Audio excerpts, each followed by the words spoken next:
Ya, jadi yang telat dapat paling depan ya. Puji Tuhan, itu yang dibilang yang terakhir menjadi yang terdahulu. Puji Tuhan, Bapak Ibu, hari ini kita akan sama-sama belajar firman Tuhan.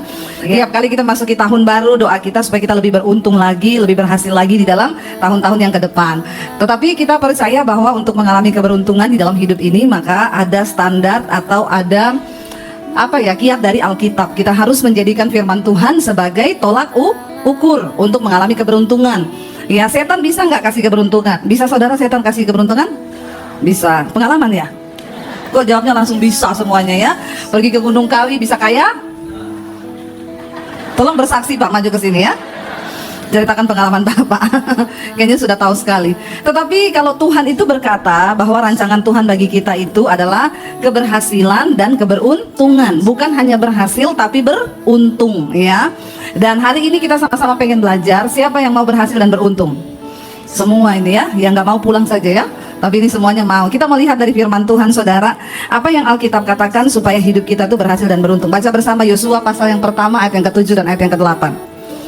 Yuk kita lihat Yosua 1 ayat 7 dan ayat yang ke-8. Kita baca bersama. Ya, firman Tuhan berkata 1, 2, 3. Hanya kuatkan dan teguhkanlah hatimu dengan sungguh-sungguh. Bertindaklah hati-hati sesuai dengan seluruh hukum yang telah diperintahkan kepadamu oleh hambaku Musa. Janganlah menyimpang ke kanan atau ke kiri, supaya engkau beruntung kemanapun engkau pergi. 8. Janganlah engkau lupa memperkatakan kitab Taurat ini, tetapi renungkanlah itu siang dan malam, supaya engkau bertindak hati-hati sesuai dengan segala yang tertulis di dalamnya, sebab perjalananmu. Amin saudara ya. Ketika Musa mati ya, Musa selesai dari semua tugasnya, maka harus ada pengganti. Lalu diangkatlah Yosua. Yosua ini masih muda saudara, tapi dia harus membawa beban melakukan tugas yang dilakukan oleh Musa untuk membawa bangsa Israel masuk ke tanah perjanjian, untuk mengalami hidup yang lebih baik, keluar dari perbudakan di Mesir, agar mereka mengalami hidup yang penuh dengan berkat-berkat Tuhan. Ketika Musa mati, Yosua harus menggantikan Musa. Menurut saudara kira-kira susah atau susah? Ya, menggantikan Musa membawa bangsa ini keluar dari Mesir ke tanah perjanjian. Seperti yang sudah saya katakan lalu saudara, Tuhan itu punya rencana atas hidup kita yang harus kita tuju, yang namanya itu tanah perjanjian. Ya, sampai detik ini kita masih punya itu, dan kita harus menuju ke sana sampai kita mencapai tanah perjanjian yang Tuhan beri buat kita, yaitu apa? Kehendak Tuhan yang sempurna atas hidup kita. Itu tanah perjanjian kita. Ya. Nah, untuk menuju ke sana itu memang tidak mudah. Bahkan banyak orang tidak bisa mencapai itu, saudara. Nah, kita semua harus mencapai itu. Ketika Yosua akan menggantikan Musa saat Musa mati, tidak gampang. Tapi kita percaya waktu Tuhan panggil kita, maka Tuhan juga kasih petunjuk agar kita sampai kepada rencana Tuhan. Ya, dan memang tidak gampang. Dibutuhkan juga waktu yang ya tergantung dari ketaatan kita. Cepat atau lambat proses dalam hidup kita ini tergantung dari ketaatan kita. Maka jangan suka muter-muter terus di padang gurun. Ya, capek saudara. Lalu Tuhan itu memberi satu petunjuk kepada Yosua, saudara. Kalau kita lihat di sana Tuhan itu panggil Yosua. Ya, dan dia berkata, hambaku Musa sudah mati, dan sekarang kamu yang harus menggantikan dia untuk membawa bangsa ini keluar dari tanah perbudakan menuju tanah perjanjian, yaitu ke tanah Kanaan. Lalu ya pasti berkecamuklah dalam hati Yosua, aduh ya, membawa bangsa ini yang tegar tengkuk, yang keras kepala. Musa aja orang yang super. Di Alkitab dicatat orang yang paling lemah lembut itu Musa. Mungkin dia dari Solo. Ya, mirip-mirip suami saya. Musa itu paling tercatat. Kenapa Tuhan pilih Musa? Karena dia lemah lembut. Musa itu tidak bisa marah saudara. Ya, suami saya juga begitu. Kalau mau marah, aku boleh marah enggak? Saya bilang kalau mau marah aja, enggak usah permisi. Ya, masa mau marah permisi, mau marah dulu gitu. Ya, itu orang Solo itu saudara.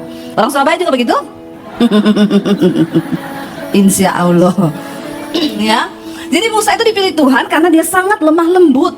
Ya, dan sekali saja Musa marah, waktu dia pukul itu gunung batu. Ya, Tuhan itu ngomong, tidak usah kau pukul, arahkan tongkatmu sentuh ke gunung batu itu. Tapi karena Musa emosi dengan bangsa yang keras kepala batu ini, dia nggak mukul itu orang saudara. Kalau Musa orang Sulawesi, tongkat itu dia pukul di kepalanya bangsa Israel pasti. Tapi karena Musa orang Solo, dia taruh di gunung itu, dia pukul gunung saudara, air tetap keluar. Tapi karena dia emosi hari itu, Tuhan bilang kamu tidak bisa masuk tanah perjanjian saudara. Jadi Musa cuma sampai di, kalau saudara pergi ke Jordania tuh, kita ada di Gunung Nebo, itu Gunung Musa. Dia cuma sampai di situ, di bawah itu sudah tanah perjanjian, bisa dilihat mata. Tapi tidak boleh karena dia emosi, ya. Nah Yosua ini melihat semua kejadian itu, lalu dia ini mau menggantikan Musa, membawa bangsa ini keluar. Ya pasti berkecamuk di pikirannya, tapi Tuhan itu bilang begini, hanya Tuhan bilang apa? Kuatkan dan teguhkanlah hatimu, dengan sungguh-sungguh bertindaklah hati-hati sesuai seluruh hukum yang telah diperintahkan kepadamu oleh hambaku Musa. Jangan menyimpang ke kanan atau ke kiri, supaya perjalananmu apa? Beruntung, ya, kemanapun engkau pergi.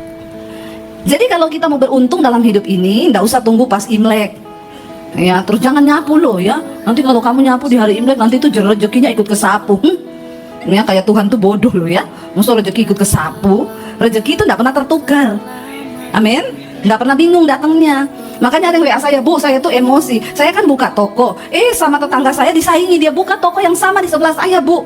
Jadi itu saya marah tiap hari. Saya bilang, Bu, orang boleh niru tokomu, orang boleh niru usahamu, tapi berkat tidak bisa ditiru, katakan. Tepuk tangan buat Tuhan Yesus. Karena berkat itu tahu ke siapa dia akan pergi, dan malaikat tuh nggak pernah salah alamat. Amin. Ya, makanya hidup sesuai firman Tuhan. Alkitab bilang kalau orang hidup rukun bersama, kesanalah berkat Tuhan itu diperintahkan. Makanya jangan banyak berantem suami istri, amin. Kalau banyak berantem tidak ada berkat. Ya, Tuhan udah mau kirim mobil nih, lagi berantem. Malaikat bilang, lagi berantem Tuhan, tidak jadi, kirim ke Bu Debi aja. Maka dikirimlah ke rumah saya diberkati banyak. Karena saya sama suami jarang berantem, hampir nggak pernah berantem. Kalaupun berantem 5 menit cukup, amin. Coba lihat-lihatan yang suami istri. Tolong suami istri lihat-lihatan. Cepat sekarang perintah ini, perintah. Jangan lihat istri orang, lihat istrimu sendiri. Ya, coba lihat-lihatan, bilang, sayang kita berantem 5 menit cukup ya, supaya hidup kita beruntung, amin. Kita beruntung, amin.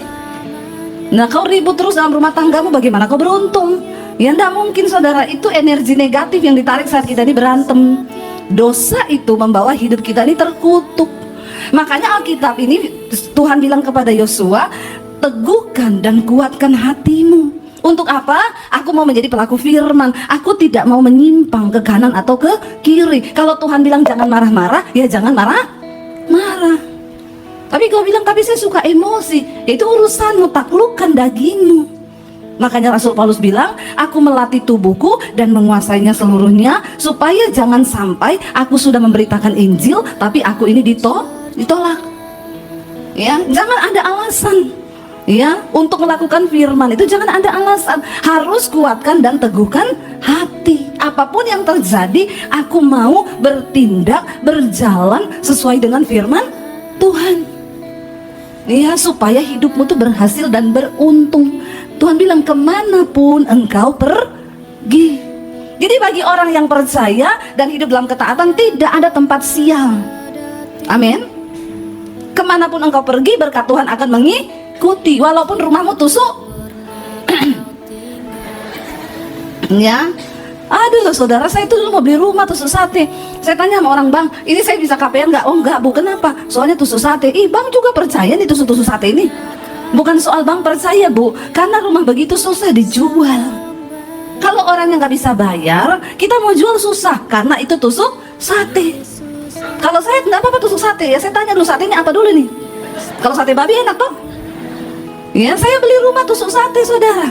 Akhirnya saya beli, kenapa? Harganya apalagi kalau ada setannya, itu paling bagus saudara ya. Udah tusuk sate, murah, ada setan lagi. Ya makanya nggak laku-laku. Ya itu yang saya beli. Saya mau tanya, apakah ketika saya tinggal di rumah itu berkat saya berkurang? No, semakin diberkati. Ya apakah terus sial datang dalam hidup kita? Enggak.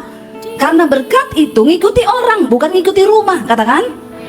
Jangan salah memikirkan ya, jangan salah memandang, supaya kita jangan jatuh ke dalam berhala yang akhirnya kita jadi berdosa sama Tuhan. Bukan soal tusuk satenya.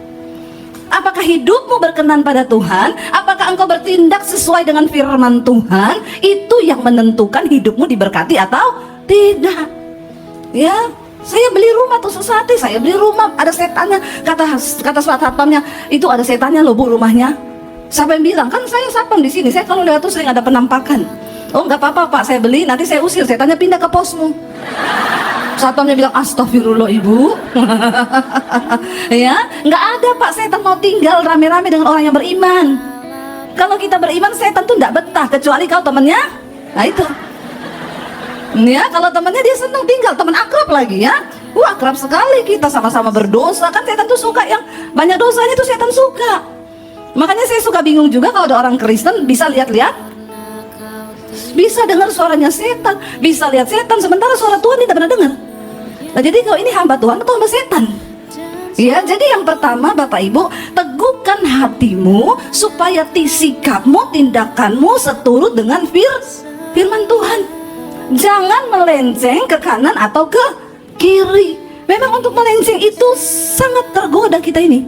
Ya, disuruh keluar dari firman itu tuh sangat tergoda. Tapi tetapkan hati. Misalnya nih, kau lagi butuh duit. Kalau firman Tuhan ajarkan apa? Jangan mengandalkan manusia, tapi berdoa datang kepada Tuhan. Tapi kan godaannya setan tuh gini, nggak usah lah, Tuhan kan nggak kelihatan. Mending kau pinjam sama mertuamu. Waktu kau pinjam sama mertuamu, kau sudah terkutuk. Karena Alkitab bilang, terkutuklah orang yang mengandalkan manusia. Ini loh, kadang-kadang kita tidak mengerti yang begini-begini nih. Karena kita mencoba dengan kekuatan kita mencari keberuntungan dengan cara kita. Makanya hidup kita tuh muter-muter terus di padang gurun, tidak pernah mengalami terobosan bisa masuk ke tanah perjanjian. Saya ini ngomong sama saudara ini bukan karena saya cuma berteori, saya mengalami. Makanya saya bisa cerita. Diberkatilah orang yang mengandalkan Tuhan. Waktu butuh duit jangan buru-buru cari manusia, tapi duduk di kaki Tuhan, berdoa.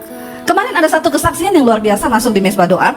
Shalom Bu Debi, saya mau bersaksi bagaimana pekerjaan Tuhan tuh ajaib katanya. Ya, jadi dia cerita suami saya tuh tiba-tiba meninggal Bu. Jadi meninggalnya itu dia habis sarapan bareng di rumah lalu pergi ke kantor. Istrinya masih dada-dada, suaminya pergi.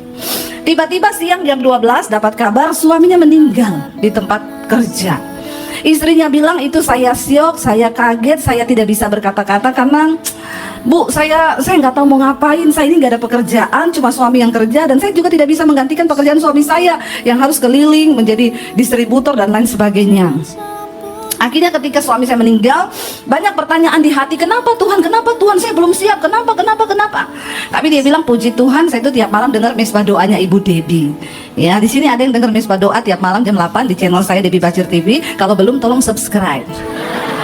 Ya, supaya imanmu tuh bertumbuh. Ini dia bersaksi. Lalu dia bilang, saya salahin Tuhan kenapa, tapi waktu saya dengar mesbah doa, saya jadi sadar ibu selalu berkata, semua yang terjadi di hidup kita ini seizin Tuhan. Soal takdir loh ya, bukan soal utang pinjol. Kalau itu urusanmu, bukan urusan Tuhan, karena kau mengandalkan manusia. Tapi kematian, ya sakit, apa tuh banyak memang Tuhan izinkan. Apalagi kematian itu memang takdir Tuhan. Lalu dia berusaha menerima takdir itu. Aku percaya bahwa ya udah, semua yang terjadi itu seizin Tuhan. Akhirnya Bapak Ibu, satu hal yang dia takuti, kenapa? Ya suaminya itu meninggalkan cuma satu, hartanya mobil. Itu pun masih dalam keadaan nyicil di leasing. Lalu dia pergi ke leasing itu, dia bilang, Pak ini mobil, ya gimana ya Pak, karena suami saya meninggal, apakah ada asuransi suami saya di sini?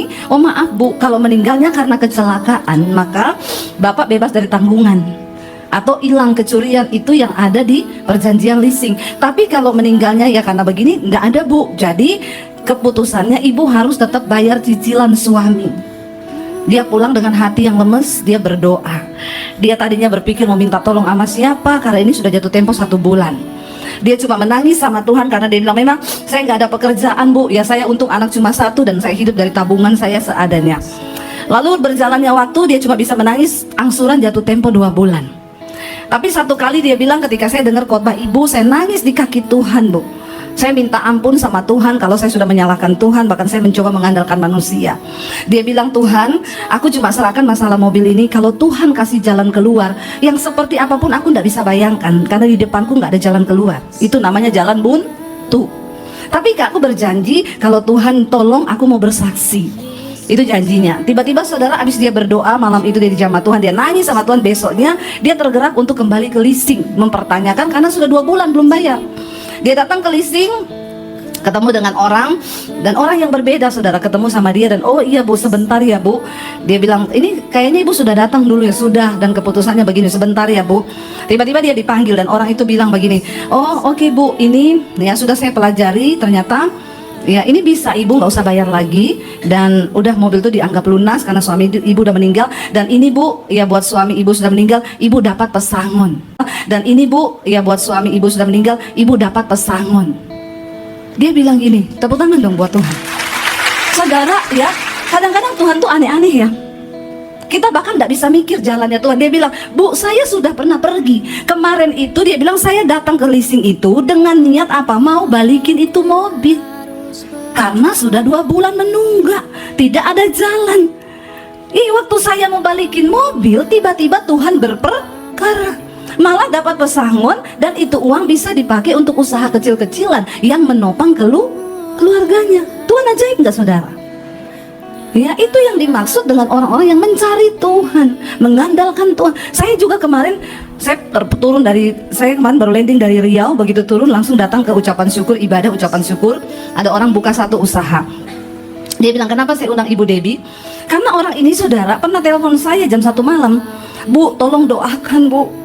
Bagaimana ini saya sudah nggak tahu. Tiba-tiba partner bisnis saya memutuskan hubungan kerja sepihak, dan saya ini disuruh kembalikan kongsiannya. Kalau sampai besok saya tidak kembalikan Bu, itu jumlahnya miliar saudara. Kalau sampai besok saya tidak balikan Bu, maka saya akan dilaporkan ke polisi.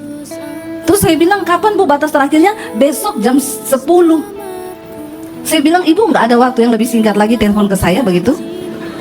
Maksudnya ya saya coba deh Bu, saya coba sama teman-teman saya tawari ke teman-teman saya, dia kirim company profile perusahaannya, saya kirimi beberapa teman, semuanya menolak.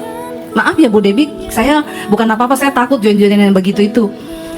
Bapak cuma kembalikan aja nih uang kongsian temennya, nanti Bapak ikut kerja sama. Oh enggak, saya enggak bisa. Dia bilang, Bu Debbie ada uang enggak? Ya saya sih ada ya, tapi kalau saya kasih ke Ibu, terus sekolah anak-anak sekolah Alkitab saya makan apa? Terus saya pelayanan itu buat apa? Nggak bisa Bu, saya nggak bisa campur-campur pelayanan dengan bisnis-bisnis begitu. Jadi Bu, malam ini saya cuma bisa berdoa, harapkan Tuhan, karena dalam seperberapa detik Tuhan sanggup melakukan mujizat. Saudara tahu, malam itu saya juga nggak bisa tidur. Saya bilang sama suami, kasihan banget ya dia ya, karena saya juga kenal ibu ini. Lalu ya udah kami berdoa, dia nangis malam itu, saya berdoa lewat telepon saudara. Besoknya jam 12 siang dia WA saya, Bu Debbie, puji Tuhan. Ini tadi malam nih baru nangis-nangis cari uang miliaran. Tiba-tiba jam 12, puji Tuhan. Bu gimana ceritanya? Saya telepon, sudah ada Bu uangnya. Tadi jam 11 sudah ditransfer semua ke orangnya. Ibu gimana? Jadi Bu, tadi pagi itu saya bangun, abis kita berdoa tadi malam jam 2, kayaknya jam 2 pagi. Ya pagi-pagi saya bangun, saya langsung mandi. Tiba-tiba Tuhan taruh di benak saya ada satu orang yang sebelumnya saya tidak terlalu kenal dekat, tapi Tuhan taruh dia di hati saya. Saya pergi gitu ketemu dia dan istrinya, saya curahkan semua isi hati saya kasih lihat company profile perusahaan saya. Mereka berdua itu percaya, dan bapak itu ngomong, saya tadinya nggak mau percaya karena saya sudah banyak kali ditipu orang ngajak-ngajak kongsian, tapi nggak tahu ya sama ibu itu saya nggak bisa menolak, katanya kayak hatinya itu ada yang ngomong transfer sekarang. Dan kemarin saudara, saya sudah pergi doa ucapan syukur, kantornya gitu langsung 4 ruko ya, besar sekali. Dan puji Tuhan, dia bilang, puji Tuhan Bu, sekarang sudah orderan masuk semua. Dan orangnya itu juga bukan orang Kristen yang tolong dia. Kemarin ikut ibadah bersama, dia bilang, saya senang banget ketemu ibu, karena saya juga sering nonton khotbahnya ibu, padahal bukan Kristen saudara. Tapi saya bilang di situ saudara ya, kalau kita mau berjalan sesuai dengan firman Tuhan, cuma berapa detik loh itu, dari malam jam 2 dan besok pagi dan menjatuh tempo. Waktu Tuhan turut bekerja, engkau akan melihat Tuhan bikin usahamu berhasil dan beruntung. Ini kisah-kisah nyata yang saya saksikan, dan puji Tuhan, Tuhan izinkan saya bisa ketemu orang-orang ini dan melihat. Lalu di sana dikatakan saudara yang kedua, Tuhan bilang begini sama Yosua, jangan engkau lupa apa? Memperkatakan kitab Taurat ini. Dikatakan jangan engkau lupa memperkatakan, tetapi renungkanlah itu siang dan malam, ya, supaya engkau bertindak hati-hati dengan segala yang tertulis di dalamnya.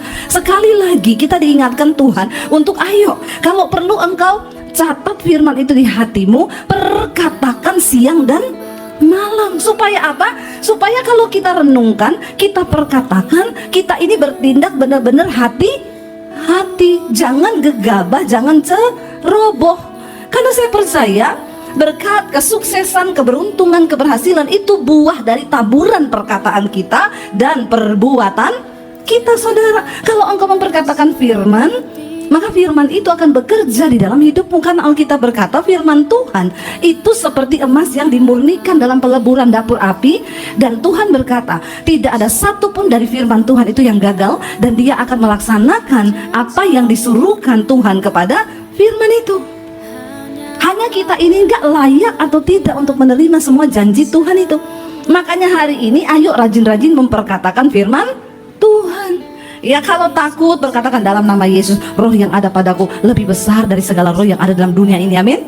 Waktu saudara mau marah, berkatakan jangan marah, karena firman Tuhan berkata amarah itu mengerjakan sesuatu yang tidak berkenan kepada Tuhan, amin.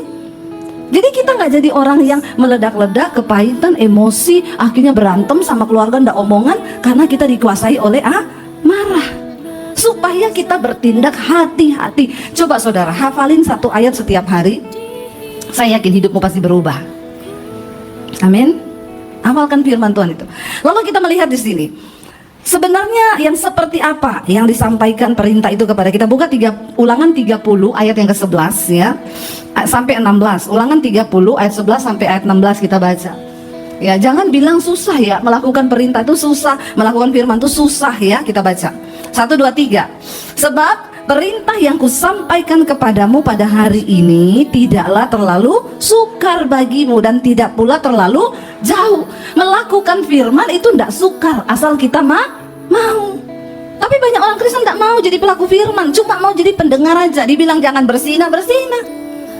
Ya, dibilang jangan merokok, dibilang jangan kepahitan. Terus ngapain engkau berkata kau Kristen kalau kau tidak dengar-dengaran dengan firman Kristen, kalau kau tidak dengar-dengaran dengan firman Tuhan? Sebab dikatakan perintah itu yang kusampaikan kepadamu pada hari ini tidak terlalu sukar. Dan apa di sana dikatakan? Juga tidak pula terlalu jauh. Tidak di langit tempatnya, baca bersama.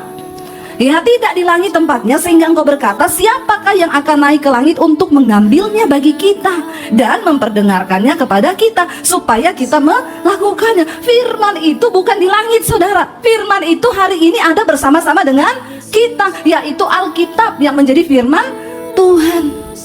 Tuhan gak suruh sesuatu yang gak ada. Ada, dikatakan firman itu ada. Dia bukan di langit sehingga engkau berkata siapa yang bisa ambilkan kita itu dari langit. Lalu dikatakan juga di sana apa? Juga tidak di seberang laut tempatnya sehingga engkau berkata siapa yang akan menyeberang ke seberang laut untuk mengambilnya bagi kita dan memperdengarkannya kepada kita supaya kita melakukannya. Baca bersama 1 2 3. Tetapi firman ini apa? Yaitu di dalam dan di dalam untuk di. Amin, saudara. Firman itu dekat, yaitu dalam hati dan mulut kita. Sekarang tinggal pilihanmu, mau nggak simpan Alkitab, simpan firman dalam hati dan mengucapkan lewat mulut, supaya kita hidup bertindak sesuai dengan firman Tuhan. Pilihannya di tangan kita kok, saudara. Makanya saya selalu bilang, itu loh orang mau konseling, Bu tolong dijawab. Saya baca, Bu saya itu hidupnya begini Bu. Ya memang sih saya ini bukan Kristen yang taat. Ya kagak usah konseling, tobat aja, amin. Heran saya, udah gitu ya tolong dong Bu dibalas. Nggak perlu dibalas, saya baca. Ini sih orang Kristen keras kepala batu. Dia udah tahu sebenarnya hidupnya, tapi pura-pura tidak tahu. Nggak usah konseling terus. Yang harus kau lakukan adalah bertobat. Ngapain konseling kalau nggak bertobat? Udah dibilang jangan bersinah, jangan selingkuh, tetap aja bersinah, tetap aja selingkuh. Dibilang jangan homo, jangan lesbi, tetap aja. Kemarin di Jakarta ketangkap 56 orang pesta seks, ya satu kamar. Saya nggak bisa bayangkan tuh gurita, cumi-cumi semua ada dalam situ, kepiting. Itu kan aneh ya Bapak Ibu. Kita bayangkan aja udah jijik ya begitu. Dan yang saya heran, waktu saya lihat itu fotonya, nggak ada loh yang model-model tampang bencong, tulang lunak. Semuanya kelihatan kekar loh. Ada yang udah punya istri, punya anak. Rata-rata mereka menikah. Aduh, mengerikan sekali zaman ini. Sampai ada anak gadis yang bilang, Bu Debbie, itulah sebabnya saya tidak mau menikah, Bu. Karena sekarang ini istri-istri saingannya bukan cuma sama pelakor, sama cumi dan gurita. Banyak boti juga ya. Ya, bertobat saudara. Bagaimana kita nggak jadi Sodom dan Gomora ini? Kita setengah mati berdoa supaya bangsa ini diluputkan dari murka Tuhan. Ada aja orang-orang yang bikin penghukuman itu turun Kayak Sodom dan Gomora, saya berdoa di sini nggak ada ya boti-boti. Ya Allah, subhanallah. Bener loh saudara, saya bayangkan satu kamar 56 orang, mereka pesta seks begitu, yang laki-laki semua tuh, coba. Ya, saya juga kalau jadi Tuhan, udah saya bikin api turun itu di situ tuh. Ya, untung bukan saya loh Tuhannya. Tuhan tuh maha sabar. Karena Alkitab bilang Tuhan itu tidak berkenan pada kematian orang fasik. Sebenarnya Tuhan tidak mau orang berdosa itu mati, karena dia nggak berkenan. Tapi dia mau mereka itu bertobat. Tapi kalau nggak tobat-tobat juga ya bagaimana ya saudara ya? Tolonglah please, ayo kita jadi pelaku firman. Kalau dibilang jangan selingkuh ya jangan selingkuh. Amin bapak-bapak. Amin juga ibu-ibu. Ini lagi heboh-heboh viral-viral di kasus perselingkuhan ini. Ya, nggak cuma bapak, ya bapak-bapak selingkuhnya juga sama ibu-ibu memang. Makanya nih bapak-bapak dan ibu-ibu saya harus tembak semua ini. Ya, karena kalau nggak ada ibu juga bapak juga nggak selingkuh katanya ya. Jadi ini aneh saudara. Ayolah kita ini mengejar perkenanan Tuhan. Dosa itu yang bikin hidup ini jadi sial. Bahkan dosa itu juga membawa noda bagi bangsa saudara. Kita nih perlu sungguh-sungguh berdoa buat bangsa kita, buat para pejabat kita supaya nggak hidup dalam dosa. Ya ini saudara, aduh, ya lihat begitu. Saya tadi pagi lagi dengar kasus hamba Tuhan besar bercerai karena istrinya lesbi. Ya, aduh, saya lihat, aduh Tuhan ya, kenapa di dunia jadi begini? Setan itu berusaha menggiring kita ini untuk melakukan dosa. Tapi kita harus meneguhkan hati. Firman itu tidak jauh, ada di mulut dan di hati. Dengar baik-baik ya, kalau ada yang homo di sini, yang boti, yang lesbi, yang selingkuh, bertobat. Amin. Yang amin satu tuh ini mantap ya. Ambil sepeda di bawah ya. Hadiah buat kamu. Tapi kayaknya dia belum menikah kan? Oh belum ya. Jangan-jangan pacarnya pernah diselingkuhin. Oh enggak juga. Puji Tuhan, kau cari pasti dapat yang terbaik dari Tuhan. Ya jangan bermain-main dengan dosa. Firman itu enggak jauh. Yang terakhir sudah waktunya hampir habis nih ya. Bagaimana supaya kita baca dulu ayat yang berikutnya tadi. Ingat ya. Lanjutannya, firman ini sangat dekat kepadamu. Karena pada hari ini, firman Tuhan berkata apa? Ingatlah, aku apa? Memperhadapkan kepadamu pada hari ini apa? Kehidupan dan keberuntungan, kematian dan kecelakaan. Karena pada hari ini, aku memerintahkan kepadamu untuk apa? Ini perintah itu, ini perintah itu. Ini perintahnya, baca bersama. Karena pada hari ini, aku memerintahkan kepadamu untuk apa? Mengasihi Tuhan Allahmu dengan hidup menurut jalan yang ditunjukkannya dan berpegang pada perintah dan ketetapan dan peraturannya supaya apa? Amin saudara. Ya jelas sekali supaya engkau hidup dan bertambah banyak dan diberkati oleh Tuhan Allahmu di negeri kemana engkau masuk untuk mendudukinya. Firman Tuhan itu tidak pernah berubah. Kalau ini diucapkan buat bangsa Israel ribuan tahun yang lalu, itu pun juga berlaku buat kita hari ini saudara. Yang terakhir, bagaimana supaya kita ini berhasil dan beruntung dalam hidup kita? Baca bersama yuk Amsal pasal 28 ayat 13 dan ayat 14. Amsal 28 ayat 13 dan ayat 14, baca bersama. Siapa menyembunyikan pelanggarannya tidak akan beruntung, tetapi siapa mengakuinya dan meninggalkannya akan disayangi. Ayat 14, berbahagialah orang yang senantiasa takut akan Tuhan, tetapi orang yang mengeraskan hatinya akan jatuh ke dalam. Ini firman yang katakan saudara. Dikatakan bahwa orang berbahagialah orang yang apa? Yang tidak menyembunyikan pelanggarannya, mengakuinya dan meninggalkannya. Tapi orang yang menyembunyikan pelanggarannya pasti hidupnya tidak akan biar kau usaha siang malam, biar kau banting tulang siang malam, kalau ada dosa yang kau sembunyikan dalam dirimu, maka percaya hidupmu tidak akan pernah beruntung. Hidupmu tidak akan pernah beruntung. Karena berhasil dan beruntung itu berbeda. Banyak orang kelihatan berhasil. S1, S2, S3, S5, S12. Lulus, bagus, cum laude. Pekerjaannya bagus, tapi hidupnya menderita, banyak. Tapi kalau rencana Tuhan, engkau berhasil dan beruntung. Ada orang kelihatannya tokonya rame, tapi begitu hitung-hitungan, kok tidak ada untung ya? Padahal rame loh, ada yang begitu? Ada. Jangan sembunyikan pelanggaranmu, akui di hadapan Tuhan supaya Tuhan pulihkan keadaanmu. Saya pernah doakan, ketemu satu orang ibu, dia cerita, Bu saya sudah menikah, nggak hamil-hamil, lama saya nggak hamil. Terus mau didoakan nggak?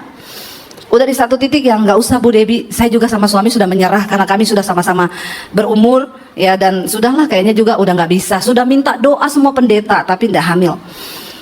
Ada yang mau cerita sama saya mungkin berhubungan dengan masa lalu waktu menikah pernah menolak keturunan dulu nggak? Kan ada orang kita nikah dulu ya tapi nggak usah punya anak dulu. Kalau yang begini mending nggak usah nikah dulu. Karena kau sudah menolak duluan. Dia bilang, oh enggak Bu, kami waktu itu tidak menolak. Cuma saya mau tanya sama Bu Debbie, gini Bu, dulu waktu saya pacaran masih muda, saya beberapa kali melakukan aborsi. Saya menggugurkan kandungan saya. Apakah itu bisa menjadi kutuk sehingga saya tidak punya anak? Saya bilang kalau ibu sudah mengakuinya di hadapan Tuhan, sudah minta ampun, ya sudah diampuni harusnya asal ibu sudah bertobat. Tapi saya sih belum pernah mengakui ini Bu di depan manusia. Saya sudah akui di hadapan Tuhan, tapi baru kali ini saya cerita sama Bu Debbie. Boleh ibu tolong doakan saya? Oke, kita berdoa. Firman Tuhan berkata, orang yang mengakui pelanggarannya, meninggalkannya, dia akan beruntung. Kita berdoa, kita putuskan kutuk itu. Saya berdoa buat dia, Tuhan, dia mengakui dengan mulutnya, pada zaman dulu dia pacaran beberapa kali aborsi. Ampuni, patahkan kutuk itu dalam nama Yesus, beri keturunan. Saya kaget saudara, berapa bulan kemudian dia WA saya, Bu, saya hamil. Kok nggak ada yang wow ya? Ya, wow saudara, cuma semudah itu. Ternyata harus diakui. Ada dosa-dosa masa lalu yang itu diikat iblis saudara. Waktu kau mengakui itu, engkau melepaskan sesuatu, dia terlepas di bumi dan di sorga. Sebab apa yang kau ikat di dunia terikat di bumi dan di sorga. Apa yang kau lepaskan di bumi terikat di bumi dan di sorga. Ayo tinggalkan dosa, jangan sembunyikan pelanggaran. Ya, hari ini yang masih sembunyi-sembunyi simpan-simpan dosa nih, ya, tatap mata saya, cepat mengaku, ya, mengaku sama Tuhan nomor satu. Ya, yang kedua, kalau kau punya pembimbing rohani atau siapa, minta didoakan. Ya, kalau ya sebenarnya sih akui sama istri ya, tapi waduh nanti ribut ibu kami ya. Yang ada saya bukan mati karena waktu Tuhan, tapi mati karena waktu istri nih ya. Ya, tapi seperti yang pernah saya saksikan saudara, ada seorang pejabat yang divonis dokter tinggal 6 bulan hidupnya, lalu dia ketakutan mau mati, lalu dia berdoa, Tuhan aku mau bertobat, kasih aku kesempatan hidup, aku mau bertobat, aku harus mulai dari mana karena dosaku itu banyak. Ya, dia dibilang, saya dengar Tuhan ngomong audible Bu di telinga saya, kalau kamu mau dipulihkan, disembuhkan, dan mau ya Tuhan berkenan, cuma satu, akui dosamu kepada istrimu. Wah, di situ dia seperti disambar halilintar. Karena simpenannya banyak, dosanya banyak. Tapi dia bilang begini, saya nggak ngaku mati, ngaku juga. Jadi sama-sama mati. Ya udahlah, sama-sama mati, ya ngaku aja. Dia panggil istri, dia kumpulin keluarga besar. Dia bilang umur saya tinggal 6 bulan. Saya mau membereskan hidup saya. Saya tuh banyak dosa, saya punya simpenan, saya begini. Dia cerita semua. Dia ajak istrinya keliling kota. Di situ ada satu perempuan, di sini satu, di situ satu, di sini satu, di situ satu. Banyak saudara, banyak. Dia sampai istrinya bilang, saya nggak sangka dia itu. Ya, tapi waktu dia mengaku dosa saudara, ya memang heboh semuanya. Istrinya pun heboh. Ya, memang kejujuran itu menyakitkan. Tapi lebih baik daripada kau terkungkung karena iblis itu licik. Dia ingin mencengkram engkau dalam dosa. Waktu dia mulai pengakuan, hidupnya damai, hatinya damai. Dia mulai nonton khotbah-khotbah, dengerin khotbah saya di YouTube, hatinya dipulihkan. 6 bulan lewat, tidak mati. Ya, 1 tahun tidak mati, 2 tahun tidak mati, sampai sekarang tidak mati-mati. Ya, justru Tuhan sembuhkan dia. Sekarang hidupnya berdampak, dia bikin persekutuan doa, dia undang semua teman-temannya, saudara. Bahkan saya sering diundang khotbah di situ. Inilah hidup. Dan Alkitab tuh nggak pernah bohong. Siapa menyembunyikan pelanggarannya, tidak akan beruntung hidupmu. Sekalipun kau kerja siang malam banting tulang, kepala jadi kaki, kaki jadi kepala. Rempong nggak orang hidup begitu? Rempong saudara. Tapi kalau kau mau hari ini bertobat, anak-anak muda jangan simpen dosa. Saya selalu bilang, jauhi itu dunia-dunia malam, dugem-dugem itu dunia gemetar. Ya janganlah ya. Ayo kita datang pada Tuhan, berlutut kepada Tuhan, memberi hidup yang penuh ya di dalam kekudusan dan bilang, ini hidupku Tuhan, aku mau bertobat supaya aku mengalami rancangan keberhasilan dan beruntung, berhasil dan beruntung. Saya berdoa semua jemaat yang hadir hari ini mengalami rancangan keberhasilan dan keberuntungan. Tepuk tangan buat Tuhan. Saya undang para imam musik maju ke depan. Mari tutup matamu dalam hadirat Tuhan saudara. Hari ini kita semua berhubungan pribadi dengan Tuhan. Tidak ada satupun yang bisa kita sembunyikan di hadapan Tuhan. Di hadapan manusia kau bisa sembunyikan sesuatu. Tapi di hadapan Tuhan tidak.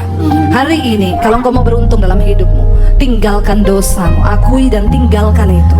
Sebab dosa itu pembawa murka atas hidup kita. Dosa membawa kutuk dalam hidup manusia.